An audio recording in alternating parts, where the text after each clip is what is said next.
Greetings, YouTube and fellow traditionalist Catholics. This is Sergio Becerra II, and welcome back to my channel. And today we're going to be continuing with the Borgia Chronicles.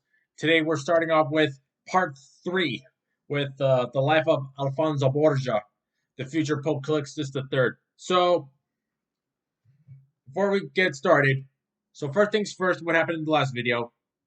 Anti-Pope Clement VIII, he steps down as Pope, and therefore, now you've got Pope Martin V as the true Pope, and now you've got Cardinal. Now you got Alfonso Borgia as the Bishop of Valencia in his native country of Spain. Now you got Pope Martin V summoning councils. Basil, well, the Council of Basel, to be exact, but dies, and so now you got Pope Eugene IV. So now we're going to be continuing on with our lesson here on page 29. And oh yes, King Alfonso V of Aragon, he finally gets his claim and rightful place of the Kingdom of Naples. So not only he's known as Alfonso V of Aragon, he's also Alfonso I of Naples. So here we go. 1440 to 1444. In February 1440, Frederick of Habsburg was elected as Holy Roman Emperor, following Albert II's death in 1439. So now you got Frederick of Habsburg of the House of Habsburg is elected as the Holy Roman Emperor after the death of Albert II. On 12 June 1442, King Alfonso finally conquered his capital of Naples. After 7 years of conflict, he made his formal entry into the city on 25 February 1443 to claim his throne as King Alfonso I. He rode through the streets in a gilded chariot decorated to resemble a mighty fortress.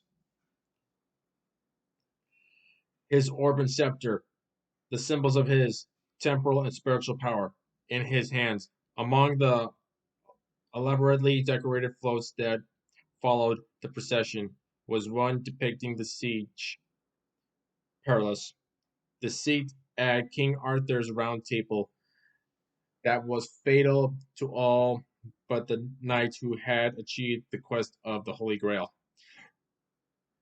It provided the motto that the king had adopted as his emblem for the valiant victory which he has achieved, was to signify that no other king or prince or lord was worthy of sitting on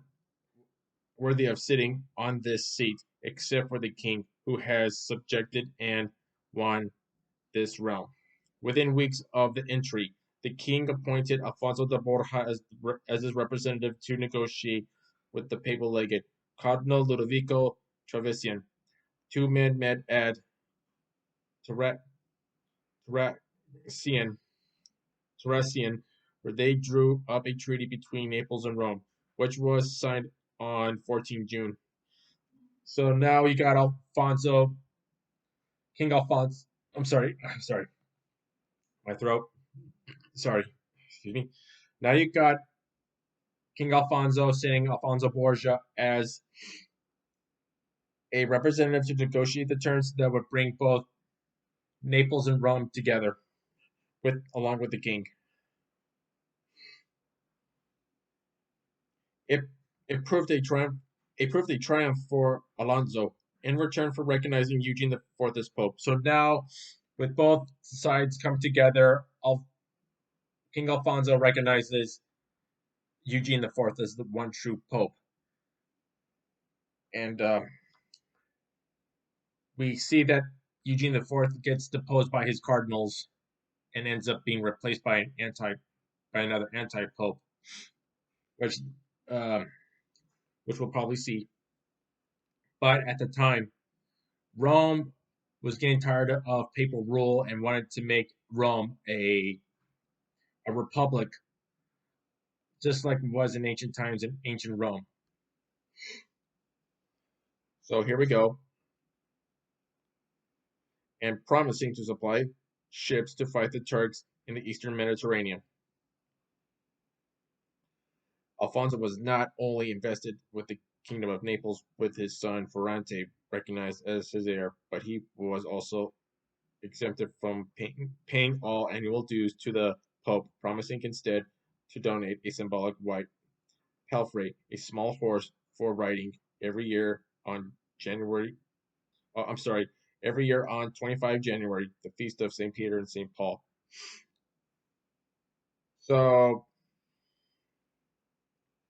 you got two sides coming together, and one side would provide the help in the Eastern Mediterranean to fight off the Ottoman Turks. Okay, let's keep going here.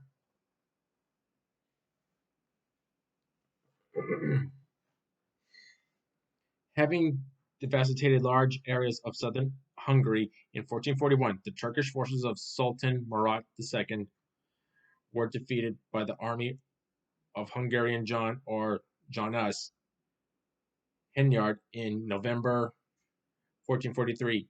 A short-lived truce collapsed in 1444, after which Murat II crossed the Bosphorus into Europe to defeat an army of Hungarians and Wallachians. So we see here we got the Sultan Murat II. His army has been defeated by the Hungarians, and then we see later on in November of 1443, the Sultan finally gets victorious by defeating the Hungarians and the Wallachians, and finally gets control of Hungary. Where it says Hungarians and Wallachians, Wallachians are from the Romanian Principality of Wallachia, which is medieval Romania.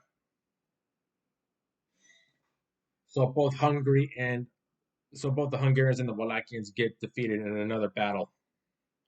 On 2 May 1444, Pope Eugenius IV held a consistory at which he announced that he was raising Alfonso Borgia, as the Italians spelled his name, to the cardinalate as a reward for the royal secretary's efforts in reconciling King Alfonso and the Pope.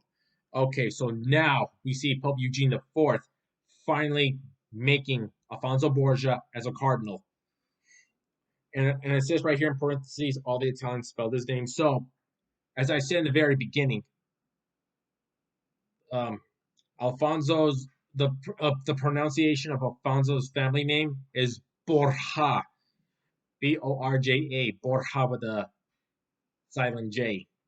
But it says but and quotations Borgia, which is the Italian pronunciation of Alfonso's last name. So in Italian, it's Borgia, but in Spanish, it's Borja with a silent J. So now we see Pope Eugene IV finally making him a cardinal for his duties in the royal court of Alfonso V as secretary, because Alfonso Borgia um, did his best bringing both the king and the pope together. At the age of 65, Alonso now resigned his royal duties, and on 12 July he arrived in Rome, where he formally received from the Pope his red hat, signifying his new rank, and his tutelar church in the city, Santi Quattro Coronati. So Alfonso Borgia, he finally arrives in Rome. He's now made cardinal by Pope Eugene IV. He gets his red hat. So he finally resigns from his duties as a secretary under King Alfonso. Now he finally is now a cardinal, gets his red hat, and now he's been in control of the church in Rome.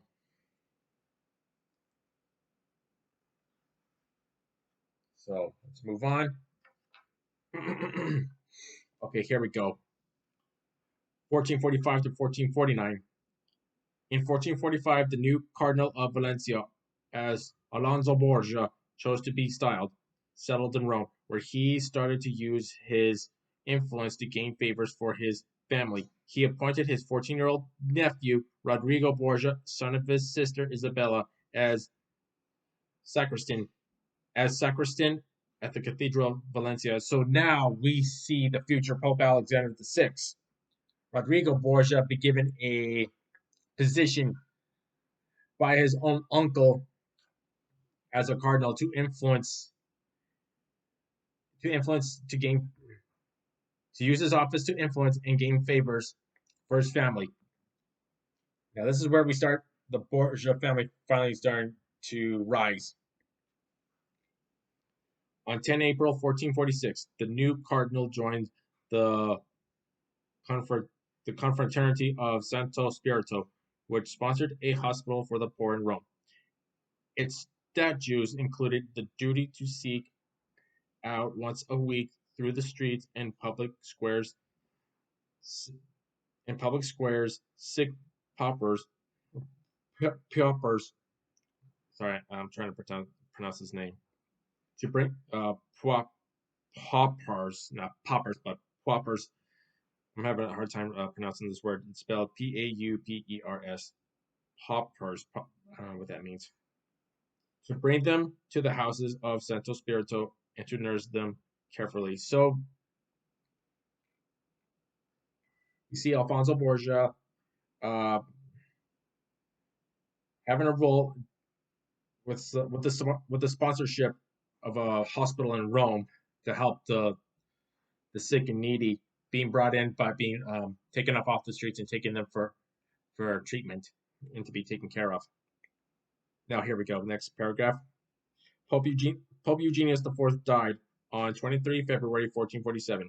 In the evening of 4 March, 24 cardinals entered the Dominican convent of Santa Maria sopra Minerva to hold the conclave that would elect his successor. It would be the first of 9 successive conclaves in which a Borgia cardinal would take part. 2 days later, the Cardinal of Bologna, aged 49, who had been a cardinal for less than 3 months, emerged as the surprising winner. One of the favorites, Cardinal Domenico Caprana, Capra, Capra, Capranica, was so astonished that he had to count the voting papers himself before the election of Tommaso Parentuccelli as Pope Nicholas V was announced to the crowds in the square outside. Most cardinals would have preferred a pope of their own faction, but none was actively unfriendly towards him. So Alfonso Borgia finally participates in his first conclave after the death of Eugene IV to elect a new pope. So we have one pope. Let's see. Let me look back. So one of the favorites was Cardinal Domenico Capranica. It says here that he was really shocked to hear that someone else had been elected, and so therefore had to count each paper ballot to make sure they were correct and legitimate, which they all were. And so you have Cardinal Tommaso Parentuccelli as the new winner and new vicar of Christ, and takes the name Pope Nicholas V. And here it says the Cardinals were. It says here the Cardinals would have preferred a pope of their own faction, but they were not friendly towards Nicholas. So right here in this so right here on the next page 31, right here it talks about the College of Cardinals. Identified by their distinctive red hats that mark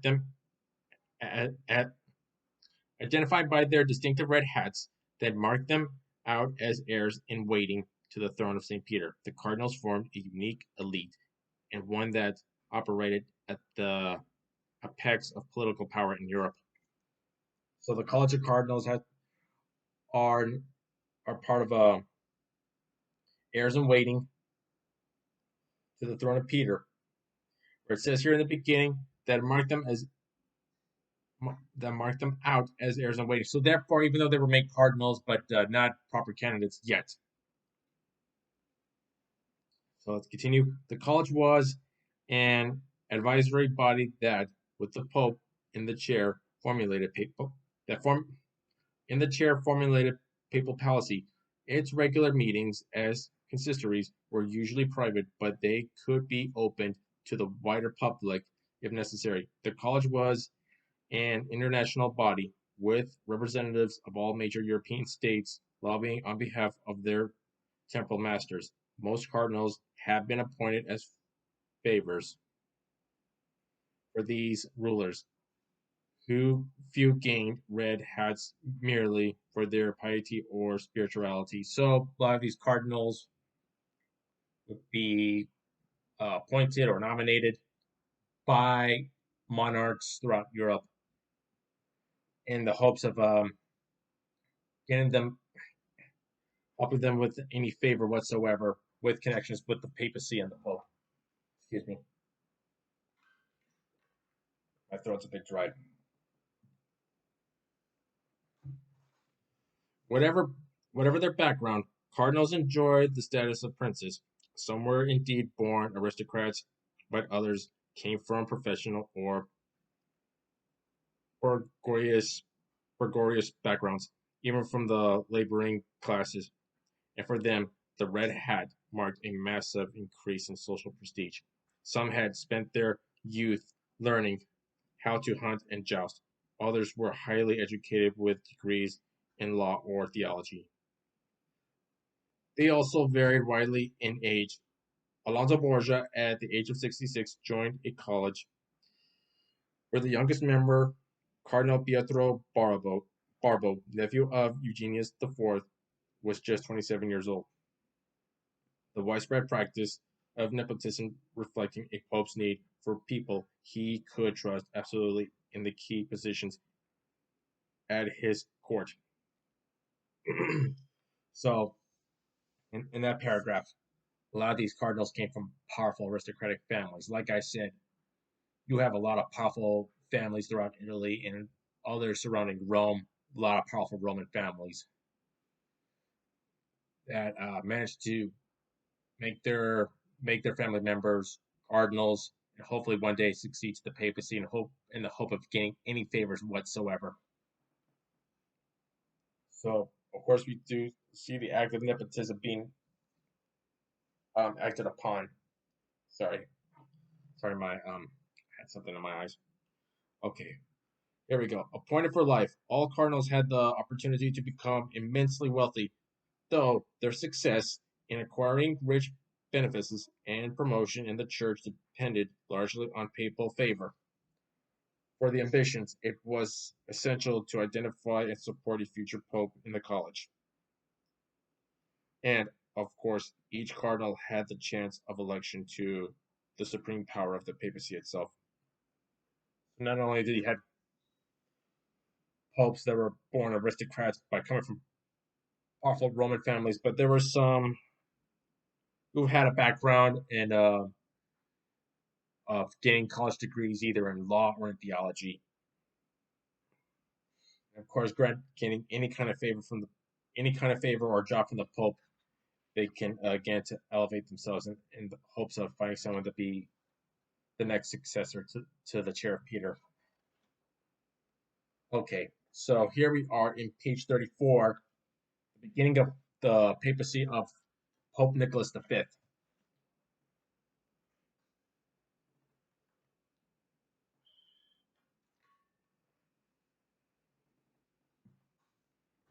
All right, Pope Nicholas V. Nicholas V was one of the great papal patrons of the 15th century, with ambitious plans for transforming the scruffy city of Rome into a magnificent setting for the display of papal prestige.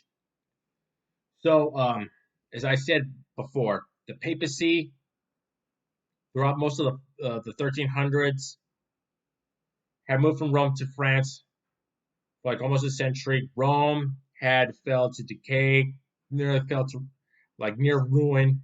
So now, even after with the Western Schism, and then with the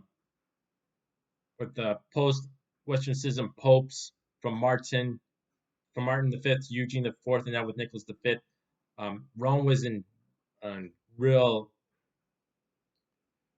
Rome was like in near ruin completely. So let's see. Well, so let's read more right here with Nicholas V. His most significant act was to establish the Vatican as the official residence of the papacy, moving out of the palace of San Giovanni in Laterano, the seat of the Pope, as Bishop of Rome. His decision to live at St. Peter's emphasized his spiritual role as successor to the first Pope. He enlarged the palace at the Vatican, adding an extra wing to contain his apartments, a private chapel, space for offices, a room to hold a library of precious manuscripts, and a private chapel. The chapel was frescoed by Fra Angelico with scenes from the lives of Saint Lawrence and Saint Stephen, underlining his belief that papal wealth should be used for the church, not for personal gain. He repaired Rome's water supply, restored many of the city's dilapidated churches, and planned extensive renovations to St. Peter's, which were, though, never realized. So, Nicholas V uses the church's wealth to fix the streets of Rome, the churches, the roads, the bridges, the aqueducts, all buildings. And then, of course, St. Peter's itself needed renovations because after being totally neglected after over a century, after being away in Avignon, France. But he believed that the church's wealth needed to be used for the good of the people, not for its own personal uses. So to help the church and the poor was Nicholas's role here in plans. And of course, he would move from the Saint Lateran Palace at Saint John's Lateran, which is also not far from the Vatican, which were which most popes would be living the whole time. So now Pope Nicholas V is right now moved into into the Vatican.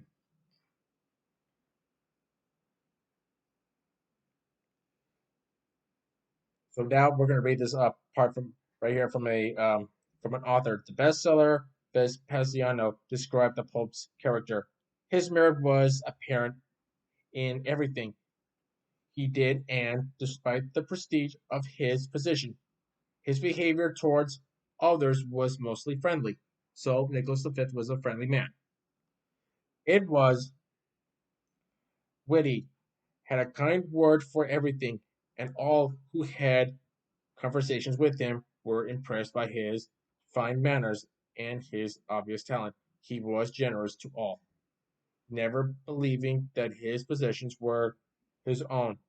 He had no concept of advance. Indeed, the only possessions he had were things that no one had requested. He overspent liberally, employing a vast body of the best men he could find, never thinking about how he could afford to pay them. He trusted his own ability to provide for himself and often said that there were two things he would buy if he had the money: books and buildings. So we see that Nicholas V has been a nice man. He's a nice pope. Very nice indeed, even though the Cardinals did not like him when he got elected. And it says here at the very end that the only two things he would want if he had the money were books and buildings. So therefore, a library for himself and using the money to build new buildings. Okay, so here we go. During 1448, Cardinal Alonso's nephew Rodrigo Borgia became a canon of the cathedral chapters of Valencia. So now we see the young Alexander VI, Rodrigo Borgia, being appointed by his uncle, Cardinal Alfonso Borgia, as canon to the cathedral chapters of Valencia, which is where Alfonso himself had been this whole time. Barcelona and Segorbe, thanks to his uncle's influence in Rome. In 1449, as a particular favor to Cardinal Alonso, the Pope granted Rodrigo Borgia the right to receive the income from his benefices in Epsitina, whether living in Rome or studying at university, to allow the 18-year-old to leave Spain and join his uncle in Italy. The cardinal now sent his nephew to a school at the Vatican where, together with several relatives of church dignitaries, he was given a classical education by the humanist Jasper de Jasper de Jasper de Verona. He is very handsome, always smiling, good-natured, suave, and eloquent. Judged the tutor, judged, judged the tutor, adding that it is quite remarkable how beautiful women are attracted to him, more powerful even than a magnet attracted to iron. A magnet attract. Sorry, sorry. Let me read this again. More powerfully even than a magnet attracts iron. So Rodrigo Borgia, the future Pope Alexander VI. So he gets a. So it looks like he gets an income right from his uncle. Well, actually, from the Pope. Sorry.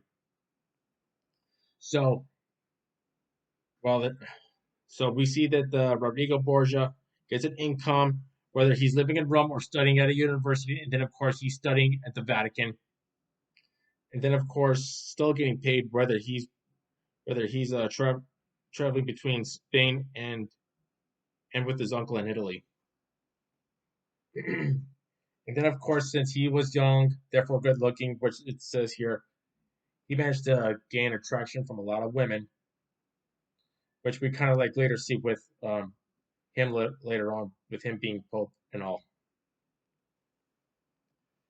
The year 1448 also witnessed a serious defeat for the Hungarian forces of John Hunyadi at the hands of Sultan Murat II at the Battle of Kosovo. So now you got the Hungarian forces being taken down by the Ottoman Sultan Murat II. So now Hungary's under Turkish rule. Turkish control in the Balkans appeared to be established. Yeah, so now the Ottomans have Hungary completely. On Christmas Day, 1449, Nicholas V formally opened the Jubilee to be celebrated in Rome for the whole year to come.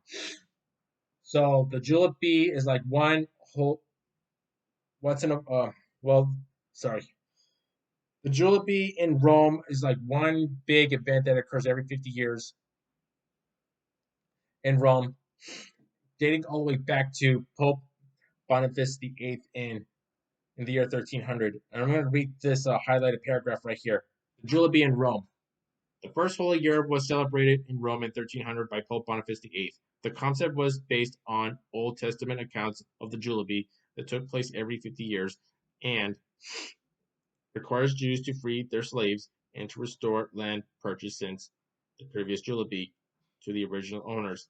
Translating these acts of restitution into a Christian context, Boniface VIII granted a full pardon for their sins to all those people who visited the major churches of the city. So you go to so the whole point of the Jubilee is to visit these churches, do whatever penances, confessions, etc., to be forgiven of all sins by the Pope.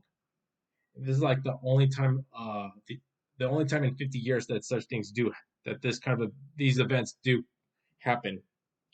For the pilgrims, it was an opportunity to experience the spiritual center of their faith and to view sites and relics of Christian legend. For example, the crib where Christ was supposedly born could be seen at Santa Maria Maggiore. The towel with which Saint Veronica was reputed to have wiped Christ's face before the crucifixion was shown to the faithful at St. Peter's. Rome was where St. Peter and St. Paul had both preached and died for their faith, along with armies of nameless believers who had been butchered in the circuses for the entertainment of pagan emperors. As many as 1 million pilgrims would visit Rome during a holy year, placing a great strain on the city's resources by bringing welcome funds for the papal coffers. So there are some relics that Rome has. So one church is said to contain the crib in which Jesus was laid in not long after his birth. And then, of course, the cloth which Saint Veronica would use to clean Jesus' face with would show his face clearly, like an imprint, printed on there, even though his face was battered and bloodied while carrying the cross and after being scourged. Excuse me, my throat is getting really parched.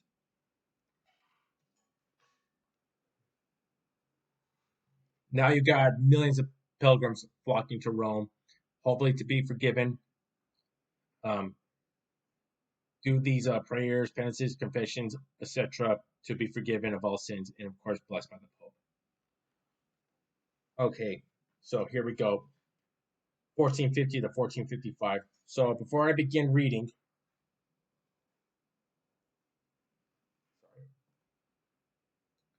here's a picture of old St. Peter's Basilica a long time ago.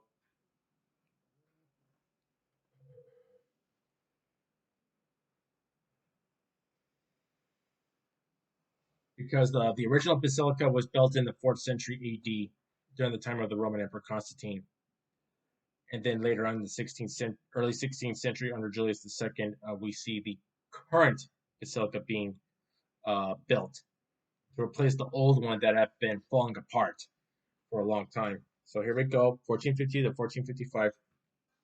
I'm sorry, my throat is like super parched.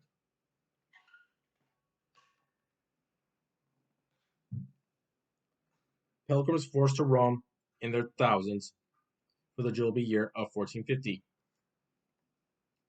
It was a busy year for the cardinals who accompanied the Pope as he took part in the celebrations. On 24th May 1450, Whit Sunday, Cardinal Alfonso Borgia attended the magnificent ceremonies in St. Peter's to mark the canonization of the popular Franciscan preacher Bernardino Bernardino of Siena. Bernardino of Siena. The cost of his new vestments, as well as those worn by Nicholas V and the other cardinals, came to 7,000 ducats were paid and were paid for by the cities of Siena and Aquileia. Rome's population was swelling rapidly under the influx of pilgrims. One chronicler recorded that there were so many people in Rome that there was not enough accommodation for them all. Even though every house became an inn, the pilgrims offered to pay generously and pleaded for the love of God to be taken in, but in vain, and they had to sleep outside where many died of the cold. It was terrible to witness, and so many came that the city itself starved. You could not get to St. Peter's because of the enormous crowds on the streets. And San Paolo Fiori le Mura, San Giovanni in Laterano, and Santa Maria Maggiore were full of people praying. Rome was so full that it was impossible to get around. When the Pope gave his benediction at St. Peter's, the whole area was densely packed with pilgrims, and they even filled the, the orchards from where it was possible to see the benediction loggia. So you got all these people flocking to Rome for the Jubilee, and all I can say, the whole city was completely full. You couldn't move anywhere. You couldn't even get to any of the churches and possibly including St. Peter's Basilica. I meant to say. So you got a whole city full of pilgrims, and they needed a place to stay. So they had to turn to people's homes for shelter and paid them. And a lot of them, and a lot of people that couldn't, they died on the streets. That's how bad it was. Which one chronicler had just mentioned here. So here we go. In the middle of May 1450, the city was built by an epidemic of plague. By 15 July, the situation was serious enough that most cardinals and the Pope himself left Rome. So now you got an outbreak of plague breaking out And now you got both the Pope and the Cardinals running for their lives. The crowds of pilgrims also declined, only to rise again with the onset of colder weather in the autumn. So, most of 1450, with the plague, people leaving, including the Cardinals and the Pope, a lot of the pilgrims that were there for the Jubilee, a lot of them left. So, everything began to die down a bit and then returned back to Rome once everything got cooler. As the Jubilee As the Jubilee neared its end on 19 December, let me read that again, sorry. As the Jubilee neared its end on 19 December, another disaster struck when the Ponte Sant'Angelo was blocked by some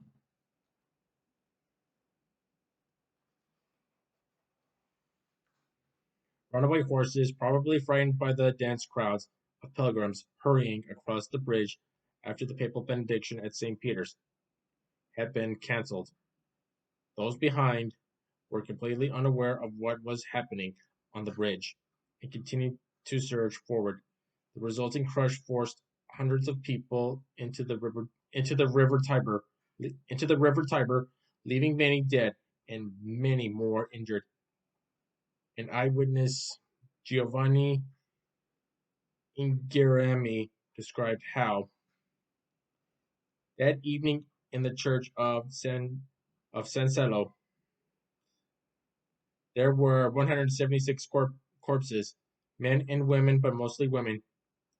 They say many more have fallen into the Tiber, including those who climbed onto the parapets to escape and those who were thrown in. Many who escaped had their clothes ripped off their backs and they were running about, some in their hose, others in shirts, some even naked, and the women all disheveled. So you had something going on that caused arousal.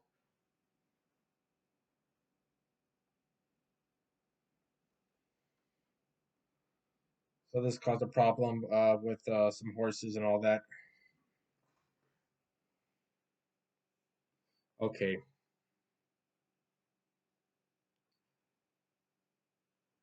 disheveled, looking for their companions, who they feared had died. By midnight, Sancello was full of the dead.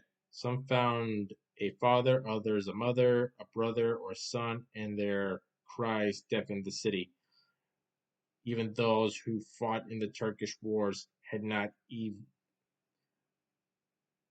those who fought in the Turkish wars had not seen such a terrible sight. So you got people that had died from what was going on.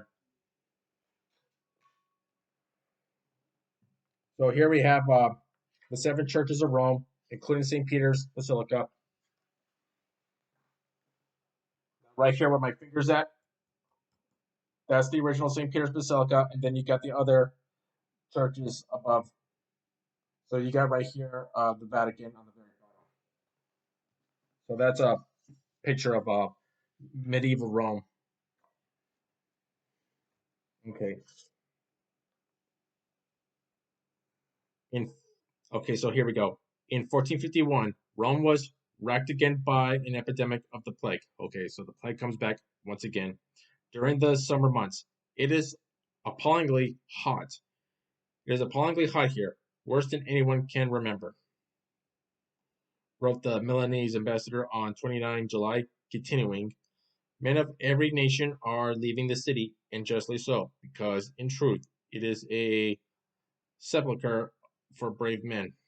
On 9 March 1452, the cardinals gathered at St. Peter's to welcome Emperor Frederick III, who had come to Rome to be married to Eleanor of Portugal and to be solemnly crowned emperor by the Pope. So now you've got the new Holy Roman Emperor Frederick III coming into Rome. So two things are going to happen at the same time. He's going to be married to Eleanor of Portugal and then be crowned as the emperor by the Pope. So here we go. Early in January 1453, a group of political agitators resentful of what they saw as the tyrannical rule of the papacy, were discovered to be plotting against the Pope. On 7 January, their leader, Stefano Porcari, was arrested and taken to the fortress of Castel Sant'Angelo, where, under torture, he confessed.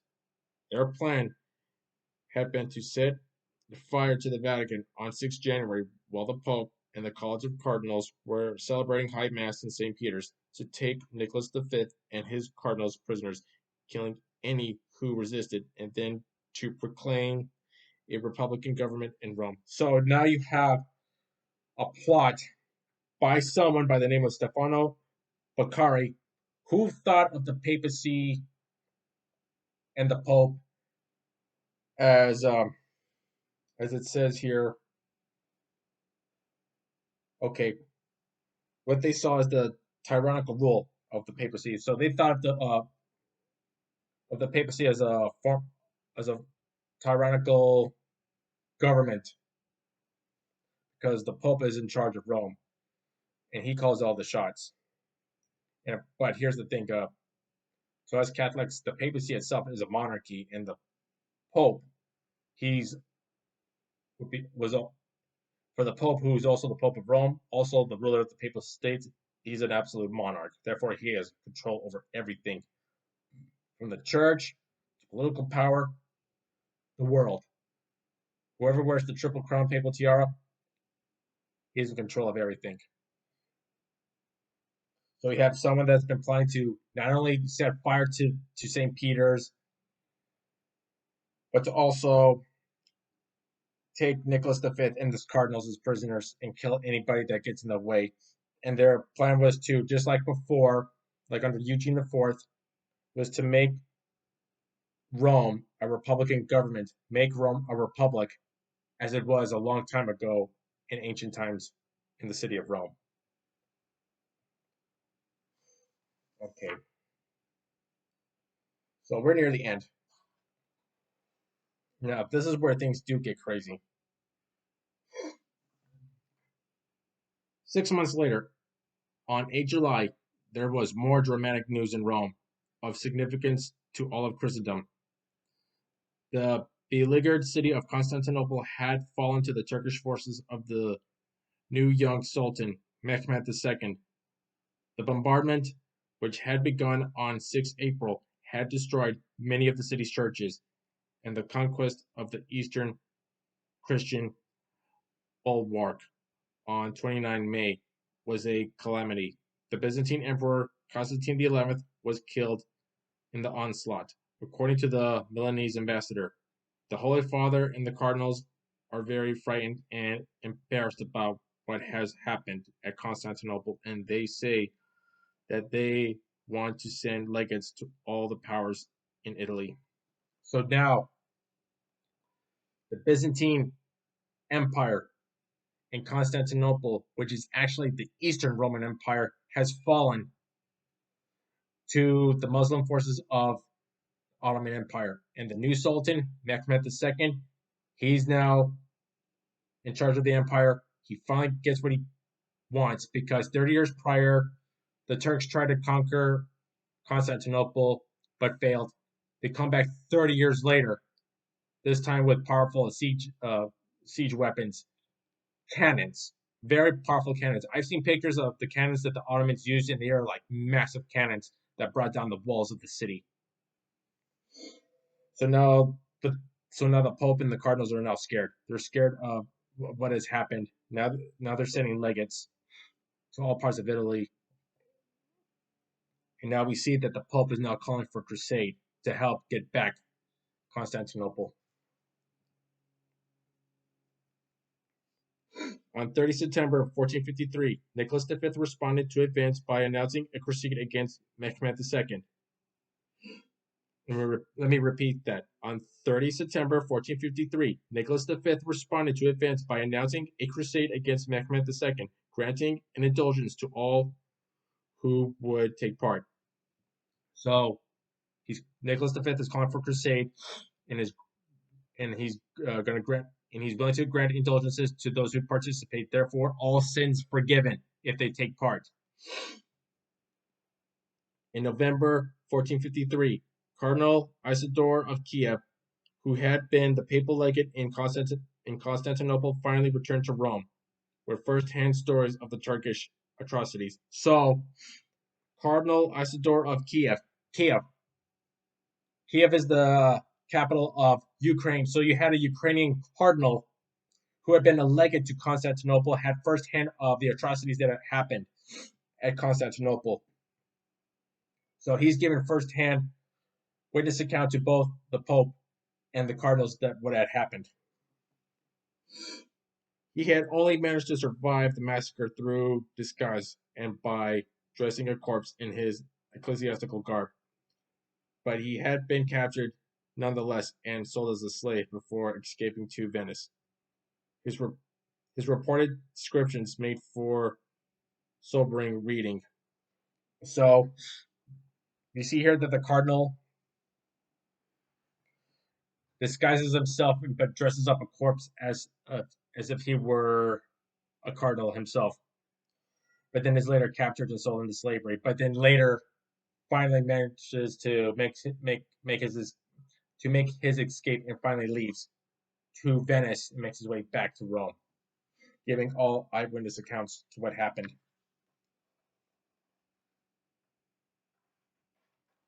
Okay. Before I continue reading here, this is a picture of Mehmed II, Sultan of the Ottoman Empire. And here's the thing about the Sultan. He not only ruthless but ferocious. He was not only one of the most frightening sultans of the Ottoman Empire, but one of the most fierce generals ever in the ever to lead his own forces. Now, from what has been said, the Byzantines only had 7,000 soldiers at their disposal, but the Ottomans had 80,000, including with their cannons, sacking the city completely. Excuse me, my throat is getting really parched. I've been doing a lot of reading lately, and my throat is just dry. All right. So here we go. It is clear that the Sultan is more powerful than either Caesar or Alexander, or indeed any other prince who has ever wished to conquer the world. Amongst other things that the cardinal said was that the Sultan has more gold than perhaps any other prince has ever minted. He has there. Oh, I'm sorry. Let me repeat. Let me read this again. He said there were 230 ships in the water, but that the Sultan could have easily built as many as he wanted. There are 30,000 cavalry at the moment and many more infantry, but he could get as many men as he wanted, so that his army would be all powerful at sea and on land. The Sultan is planning to move against Italy immediately. The cardinal also said that they are praying to God 7 times a day from the highest places on all the major buildings in all the cities to bring war, schism, and discord among Christians. So now the Sultan is already now planning to move towards Italy, hoping to make their way more westward and to conquer not only Italy but all of Europe. So the point is here, since the beginning and the rise of Islam, even before the rise of the Ottoman Empire, you had a Muslim caliphate at the time. Their goal, especially through their religion, not only to conquer the East, not only to conquer Western civilization, but to conquer the world and force Islam on everybody. So that's the goal of the Ottoman Empire, is just to um, turn the world into one Muslim planet. And you know what? Where things are right now in the 21st century, we're still seeing this with a lot of Islamic terror groups that just want to terrorize the West, even the United States, and then enforce their religion down our throats, which we don't want. And this is the goal of the Ottoman Empire, which we're seeing now with all these terror groups that we see today. So here we go. We're near the end. At the beginning of 1454, the Pope's personal fortunes declined sharply. By 29 January 1454, he was so ill with gout that the cardinals had to attend consistory, a secret consistory in his bedroom. He remained largely incapacitated in this way as the months wore on. And during late March of 1455, he grew steadily worse. Late in the evening of 24 March 1455, Alfonso Borgia was summoned with the other cardinals to the Pope's bedroom, where they gathered around his sick bed to listen to his final speech. Early the following morning, the feast of the Annunciation, Pope Nicholas V died. So Alfonso Borgia and the cardinals, they meet with Pope Nicholas V on his deathbed, giving his final words to them, and then finally passes on. So now we see um, already that there's already now plans for a conclave to elect a new successor, and we're going to see that Alfonso Borgia becomes a candidate as the as a possible candidate to take on the seat of St. Peter, the chair of St. Peter, I meant to say.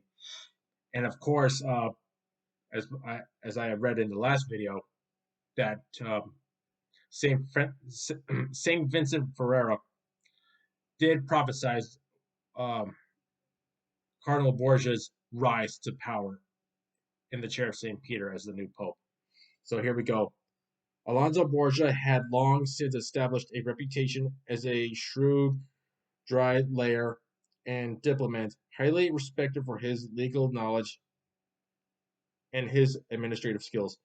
He was also he was also a kindly man and deeply religious, and as Cardinal of Valencia, he had rapidly acquired a reputation for honesty and incorruptibility at the papal court. The books found in his study after his death were most all religious and legal works. An old man who has lived an honorable and virtuous life was the judgment of one contemporary. In common with most of his in common in common with most of his colleagues, he had used his position as cardinal to advance the careers of his family and compatriots, and his household was staffed almost entirely by cardinals. But living modestly in the small palace attached to Santi Quattro Coronati behind the Colosseum, he had dutifully attended consistories, consistories and carried out his obligations, playing little part in the politics and intrigue of the papal court. Now that a new papal election was imminent, he would have to become involved. So we see that Alfonso Borgia is a serious and respected religious man, but still used his office and influence to help his family. Now that he's already elevated his nephew Rodrigo into positions in which we'll later see in the next chapter. So this is the end of chapter 1 with the life of Alfonso Borgia, becoming Bishop of Valencia, then Cardinal, and then living through the papacies of a couple of other popes, especially with the Great Western Schism. Now we move on to chapter 2 in the next video. So now with Nicholas V gone, a new election will soon occur. So Tell me what you think in the comments below. Hit that like button, hit that subscribe button, hit the notification bell beside it, and tell me what you think. All right, that wraps it up for the end of chapter 1 with Alfonso Borgia, and let's see what happens now in the conclave now that Pope Nicholas V has died. So, see you all in the next video. Take care now, and have a wonderful and blessed day. Bye.